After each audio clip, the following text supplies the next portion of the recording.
Imagine waking up tomorrow with a severe tooth infection. Your face is swollen, every heartbeat sends a sharp, painful jolt through your jaw. Today, you're probably going to call a dentist or an oral surgeon. They'll do the operation, whether it be a root canal or just pulling the tooth. You take some antibiotics. Within a few days, the infection will likely be gone. But now in this case, imagine that same infection. 50,000 years ago, no hospitals, no painkillers, no antibiotics, no one even knew bacteria existed. A tiny infection could slowly spread through your whole body until it killed you. That is terrifying. But here's the strange part. Your ancestors faced that reality every single day. For almost all of human history, there was no such thing as modern medicine. No pharmacies, no emergency rooms, no vaccines, no surgery as we know it today. A deep cut, a broken bone, even a simple fever could, in all likelihood, spell a death sentence, really. So here's the question. If humans were so vulnerable, how did we survive long enough to build civilizations? The answer isn't what most people think. It wasn't because ancient humans are stronger. It wasn't because they got sick less often. And it certainly wasn't because nature was oh so nice back then. In fact, life was so dangerous. Archaeologists have uncovered skeletons showing broken ribs, shattered arms, crushed legs, infected teeth, and serious head injuries. Many of those people didn't die immediately. They lived for months, sometimes even years after the injury.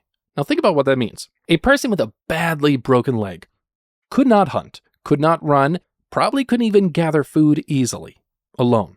They would most certainly die. Yet they survived because someone else fed them, protected them, waited for them to heal. One of the most famous discoveries comes from a prehistoric man known as Shanidar I, who lived roughly 45,000 years ago. His skeleton tells a crazy story. Right arm badly damaged, likely unusable. Severe injuries to one leg, he lost vision in one eye, hearing was probably impaired. By every measure, he should have died long before reaching adulthood. And yet instead, he lived for decades not because of himself, but because the people around him refused to leave him behind. That discovery changed how scientists viewed early humans. For years, many imagined that prehistoric life was a brutal world where only the strongest survived. But the evidence suggested something very different. Humans did not become successful simply because they were powerful. They became successful because they cooperated. Long before doctors, long before hospitals, compassion may have been humanity's greatest survival tool. But caring for the injured was only part of the challenge. There was still another enemy that no one could see.